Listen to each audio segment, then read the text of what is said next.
Hit that jive jack, put it in pocket till I get back. Going downtown, see a man, and I ain't got time, shake your hand. Hit that jive jack, put it in pocket till I get back. Time and time waits for no man, and I ain't got time, shake your hand. Hit that jive jack, put it in pocket till I get back. Going downtown, see a man, and I ain't got time, shake your hand.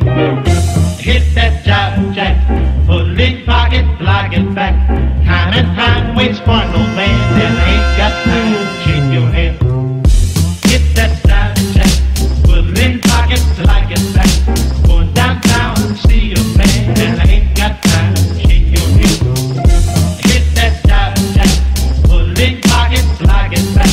Time and time waits for no man, and I ain't got time, shake your hand. Hit that jive jack, put it in pocket till I get back. Going downtown, see a man, and I ain't got time, shake your hand. Hit that jive jack, put it in pocket till I get back.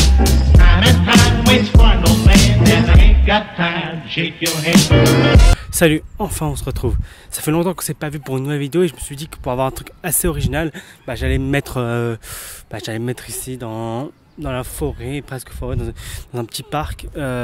Aujourd'hui on se retrouve avec mon petit micro que j'ai acheté une blinde d'ailleurs pour vous parler de deux films que j'ai vus très récemment en fait. En plus récemment j'étais pas sur Paris, j'étais plutôt à l'étranger dans un pays que je vous donnerai pas le nom parce que j'ai pas envie tout simplement. Donc j'ai pas pu voir les derniers films tels que notamment Grave qui est sorti récemment, que j'ai envie de voir énormément, qui m'a l'air extrêmement jouissif mais qui j'ai pas pu le voir parce que j'étais en déplacement normalement notamment. Aujourd'hui je vais vous parler de deux très gros films, des blockbusters, les deux plus gros blockbusters sur le mois de l'année, qui proposent des choses intéressantes et pour moi c'est important de parler des deux parce que quand je suis parti les voir, je me suis dit qu'il y avait des choses à dire dessus. Alors ça va pas être comme toutes les critiques que je faisais avant où je faisais vraiment une analyse vraiment très constructive, constructive. Là ça va être un peu plus condensé parce que je vais faire ça sur 15 minutes alors que une seule critique avant j'en faisais 7 minutes pour seulement un film. Donc ça va être un format plus condensé et j'espère que ça vous plaira. Donc le premier film que je vais parler c'est Kong Skull Island.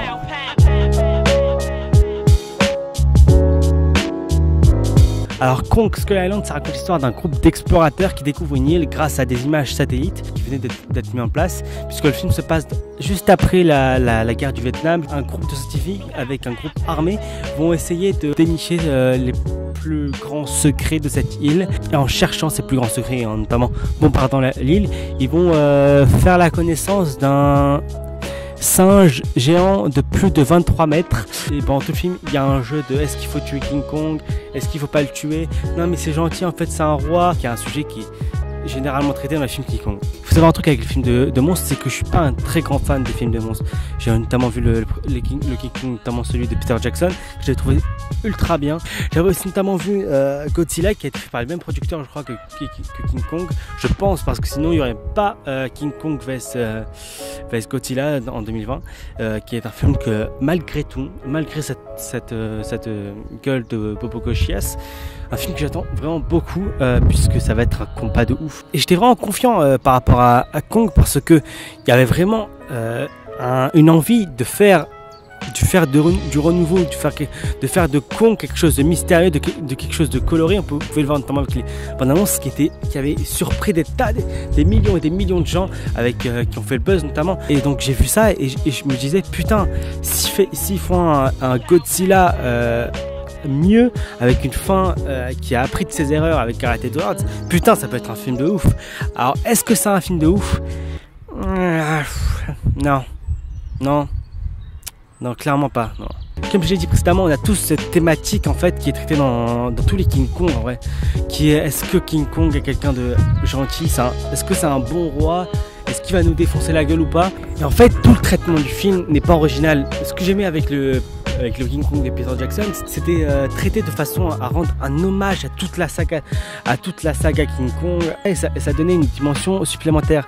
Et là franchement au niveau du scénario et au niveau de l'histoire, la seule fois où j'étais surpris, c'est quand j'ai vu qu'un personnage n'allait pas mourir, notamment le personnage, celui qui joue dans Projet X. Un autre défaut du film, dès le début on sait qui va mourir et qui va rester. À part un où j'étais un peu surpris, mais au final tu t'en bats royalement les couilles parce que c'était un sombre connard. Dans le film, tous les personnages que tu vois, tu sais qui va mourir et qui va pas mourir. Et c'est franchement chiant parce que c'est redondant et en plus de ça c'est cliché. Au niveau du scénario, tout est bancal. Les personnages sont très bancals, je trouve. Je trouve que notamment le personnage interprété par Samuel L. Jackson est ultra bancal. Vu et revu, c'est le personnage de Tarzan à la base. Il y a plein de trucs prévisibles dans les personnages, notamment le personnage, je sais plus qui, mais qui a un fils et qui lui fait une lettre. Et dès que tu vois qu'il va faire une lettre, tu sais qu'il va se faire buter.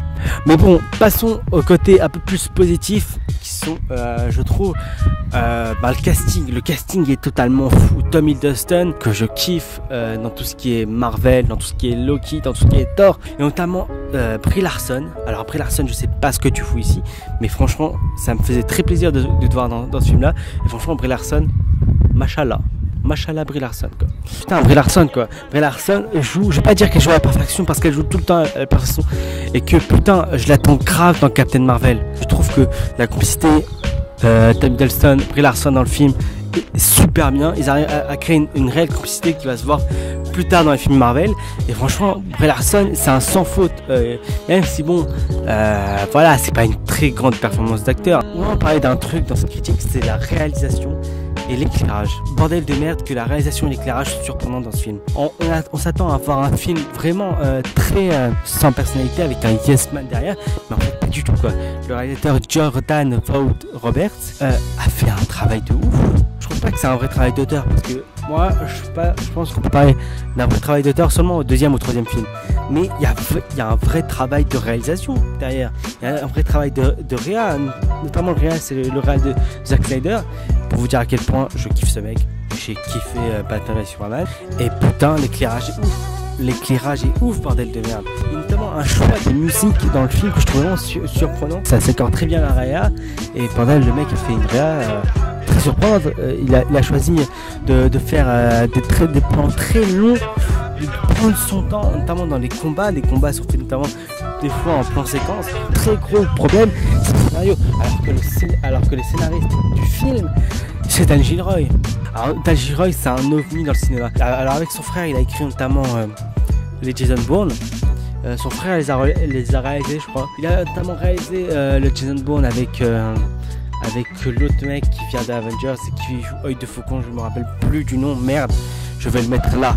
Voilà, je vais le mettre là, son nom. Non. Jeremy Renner, voilà, Jeremy Renner. Donc il a fait le Jason Bourne avec Jeremy Renner, Jason Bourne l'héritage je crois. Mais il a notamment réalisé Nightcall, et Nightcall, bordel de merde, si vous connaissez pas ce film, allez le voir. Là mec, Dan Gilroy, t'as pas fait le travail. Quand j'ai vu ton nom, j'ai cru que c'était une erreur, parce que là mec, il y a aucun... Toutes les tics que j'ai pu retrouver dans Jason Bourne et dans Nightcall, je ne les ai pas retrouvés dans Kong. Même si bon, c'est des tics plutôt visuels quoi, des trucs qui se rapportent plutôt à la réa. Je ne les ai pas retrouvés dans Kong. Sérieux, je dois inspirer un peu la réa, mais là rien. Et en plus le scénario en lui-même est nul quoi. Je vais vous le rabâcher pendant tout le film, mais le scénario est nul. Et c'est pour ça que beaucoup de personnes l'ont considéré comme un film naze, comme le pire film comme le pire blockbuster. Mais je trouve pas que c'est le pire film pour sa réa. Et en plus du scénario, les dialogues, bon, je vais pas dire qu'ils sont nuls, mais ils apportent rien. Et je trouve qu'ils sont pas nuls, mais ils sont très bateaux, notamment des phrases qui sont faites à chaque mort des personnages. Pour conclure, le film est vraiment pas top quoi. Donc voilà, comme je vous l'ai dit, c'était vraiment un truc condensé. Le film, je trouve vraiment que le film est vraiment pas top. Donc devant Kong, j'ai pas éprouvé spécialement ça, mais j'ai pas dit spécialement que le film était cool. Mais je me suis dit que le film essayait des trucs au niveau de sa réa, et je pense que je vous conseillerais juste pour ça. La BO est franchement très oubliable. Je trouve que l'ambiance et tous les décors sont ultra bien représentés.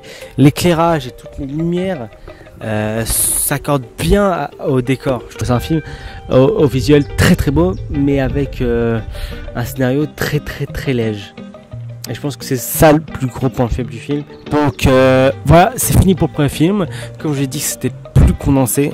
Alors le deuxième film que je vais parler, c'est Logan de James Mangold.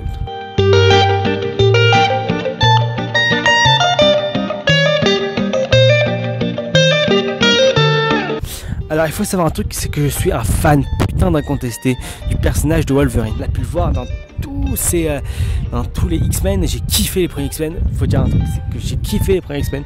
X-Men 1, X-Men 2, X-Men 3. Et je sais que X-Men 3 s'est fait bâcher et que pour certains c'est de la merde, mais je trouve qu'il est vraiment, je trouve que sa dernière partie conclut assez bien les X-Men, et que si on était en resté là, ouais, pourquoi pas. Si je trouve que le personnage de Wolverine est assez peu représenté et est représenté d'une façon très nulle dans ses films solo.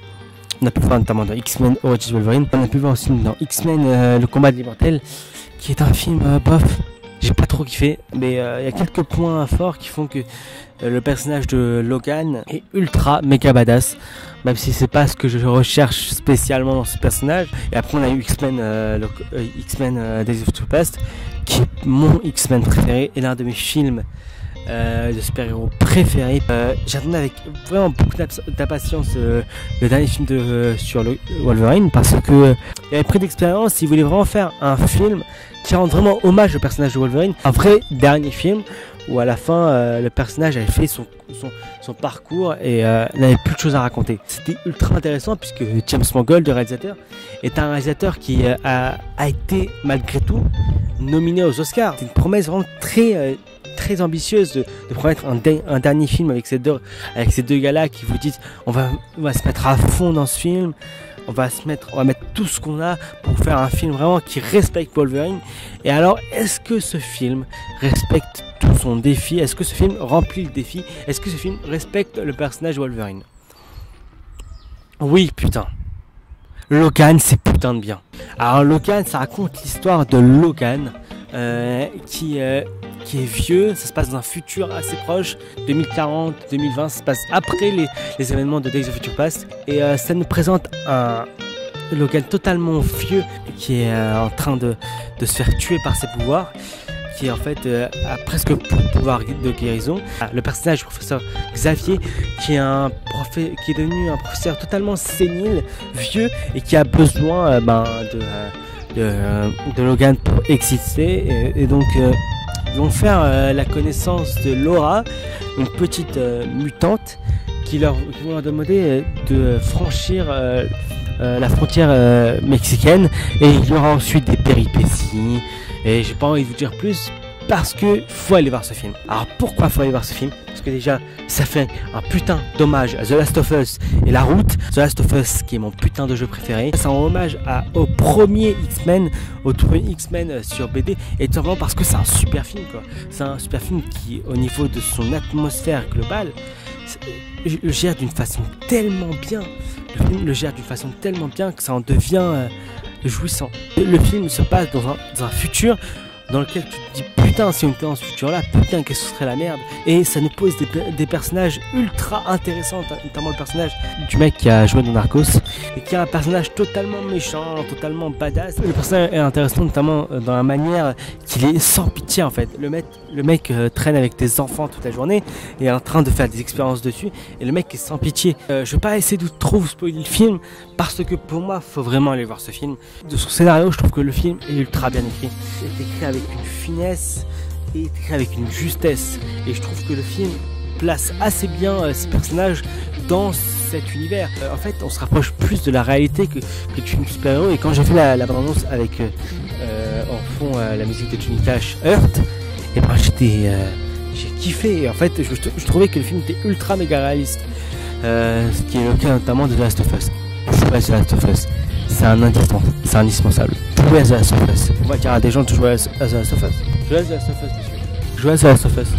Bon, The Last of Us, c'est pas le sujet principal de la vidéo. On va retourner sur Logan, je crois. Tout le scénario est écrit pour que tu t'attaches à ces personnages, et pour que quand il leur arrive une merde, et bah ça te touche. Il y a beaucoup de références à des films des années 40, 50, à des westerns. On a aussi beaucoup de références au BD X-Men, au tout premier BD X-Men, qui était totalement cheapos. Notamment la réa James Mangold. Putain, t'as fait un travail incroyable. T'as fait un travail au niveau de tout ce qui est lumière. La lumière de Logan est plus que belle. Elle est intéressante au niveau de son propos et au niveau de son point de vue sur tout toute l'histoire de Logan. Le chef opérateur a fait un super boulot qui en plus de ça s'accorde parfaitement au ton du film. Je trouvais que c'était bien fait sur Kong.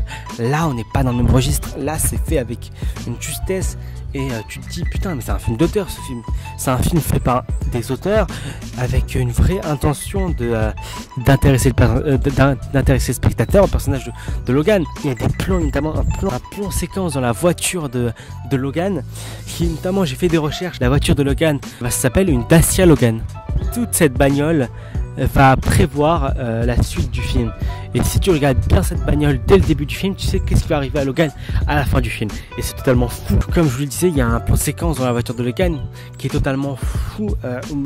On voit un mouvement de rotation.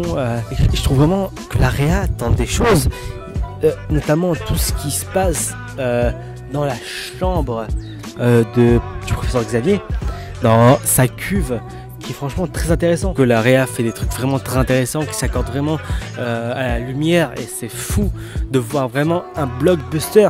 Et c'est ça qui m'a vraiment choqué en voyant ça, c'est que c'est un blockbuster qui est avec des producteurs qui ont dépensé des millions derrière, et que ça soit autant ambitieux quoi. Autant ambitieux, j'ai jamais vu un film sur les 10 dernières années qui avait autant d'ambition. Là on se rapproche vraiment d'un film d'auteur, pas très accessible quoi. Les thématiques abordées sont pas du tout accessibles. Je trouve ça vraiment fou qu'on ait donné 150 millions à des gens comme ça pour s'éclater et faire un travail totalement fou comme ça. Je voudrais parler notamment aussi de la musique, notamment tout ce qui est BO. Le mec qui a réalisé la BO a fait un travail de fou. Je vais mettre son nom ici parce que je connais pas en fait son nom. Le mec il a fait un travail sur tout ce qui est ambiance qui est fou de ouf, et ça s'accorde tellement bien au personnage de Wolverine mec. Et en plus je crois vraiment pas que c'est un compositeur connu comme Hans Zimmer. Je trouvais ça vraiment très surprenant comme BO, et je trouvais que ça s'accordait très bien avec toute l'ambiance du film, toute l'ambiance générale. Tout ce qui est jeu, c'est très bien. Putain, Hugh Jackman a pris de l'expérience avec tout ce qui est le Prestige, tout ce qui est Prisoners. Putain, que son jeu est incroyable, notamment avec sa barbe là qui nous fait penser à un vieux papa qui va prendre sa retraite dans 10 ans, tu vois. Le personnage de Wolverine arrive à être ultra sanglant, parce que le film est ultra sanglant, faut le dire. Le film Wolverine et le film X-Men le plus sanglant, et ça fait du bien. La première fois que je vois le personnage de Wolverine autant sanglant que touchant. Hugh Jackman fait un travail de fou, et il est touchant, bordel de merde. Putain, t'es au bord des larmes quoi. Le jeu d'acteur de Hugh Jackman, et je pense même que Hugh Jackman a une carte à tirer pour les Oscars. Allons-y. Il y a aussi le personnage du professeur Xavier. Patrick Stewart le joue tellement bien. Il le joue comme un papy très fragile. Là en fait c'est un mec qui a perdu tout son côté sage et qui est totalement paumé. Et c'est ultra méga touchant. C'est comme ton papy qui est totalement saigné, qui a Alzheimer et qui se souvient de rien. Mais sauf que lui en fait, il a des super pouvoirs. Et que s'il est totalement saigné et qu'il se souvient de rien, c'est un peu dangereux pour l'humanité. Donc c'est ultra intéressant comme personnage. Il y a le personnage de Laura qui est ultra badass et ultra touchante aussi. C'est la construction du personnage de Logan, et il y a un certain rapprochement entre les deux, et vous verrez dans le film qu'il y a un super rapprochement entre les deux. Elle est ultra touchante par rapport à son histoire et comment elle a eu toutes ses griffes, mais elle est ultra badass aussi parce que elle découpe des têtes, putain. Ouais, le personnage de Laura est super cool, le personnage du mec de Narcos aussi. Et quoi dire d'autre à part que c'est super bien. Il y a une utilisation des musiques de Johnny Cash qui est super bien. John Goodman, mec, je crois que t'es un fan à contester Johnny Cash, parce que t'as fait un film sur Johnny Cash, et j'ai l'impression que dans tous les films que tu réalises depuis, t'as placé des musiques de Johnny Cash. Pour la première fois, on a vraiment un film qui respecte le personnage de Wolverine et qui en fait pas un personnage badass et banal. C'est cool, c'est touchant, c'est tout ce qu'on aime, et c'est bien fait. Je pense que des gens ont été surpris sur le fait qu'il y ait autant de côté touchant dans le film. Le film arrive à représenter tout le personnage de Wolverine. Je veux le dire pour la 100 000e fois, mais allez voir ce film. Je suis ultra content que le film marche Je suis ultra content. Il faut qu'il marche encore plus. La simple initiative. Et je trouve qu'on devrait remercier ce film. On devrait remercier ce film juste pour le fait qu'il existe. Parce que des films comme ça qui aient des couilles à ce niveau-là, bah ça existe pas. Ça existe pas beaucoup. Il n'y a pas beaucoup de films qui ont autant de couilles que ça, qui arrivent à poser ses balls et à dire au producteur on va faire ça. Et si vous voulez pas, allez vous faire enculer. Je trouve que c'est notamment l'un des défauts de Kong, c'est qu'il s'est trop plié aux exigences des producteurs. N'écoutez pas les producteurs. Écoutez votre raison à vous. Et si vous dites oui, je veux faire ce genre de film, faites ce genre de film et dites fuck off aux producteurs. C'est ça. Je pense que c'est ça le message du film. Enfin oui, le message global du film, au-delà de faire ce que tu veux au niveau de tout ce qui est filmique, c'est aussi notamment autour du personnage de Wolverine, avec notamment la phrase de fin de Wolverine à Laura, à X23, agis pas seulement comme les gens voudraient que tu agisses. Je trouve que cette phrase résume toute la saga Wolverine, et encore plus que ça, je trouve que cette phrase résume toute la saga X-Men, parce que c'est ça le message de tous les X-Men, c'est que la différence entre les peuples, la différence entre les ethnies raciales, ou encore entre les religions, on s'en fout, on est les mêmes. Ce film est dingue, et plus j'y repense, plus je pense qu'il est encore plus dingue. C'est fou comme film. Bon bah je crois que la vidéo est finie, ça fait 1 heure que je tourne la vidéo et qu'il y a des gens qui passent devant moi et qui me prennent pour un taré mental. Si vous avez aimé la vidéo, vous pouvez mettre un pouce bleu. Si vous n'avez pas aimé la vidéo, vous pouvez mettre un pouce bleu, ça fait toujours plaisir. Si vous voulez que je sois plus connu, partagez la vidéo. Parce qu'avec mes 59 abonnés, je fais tiap. Surtout, c'était Diane Cinéma. À la prochaine.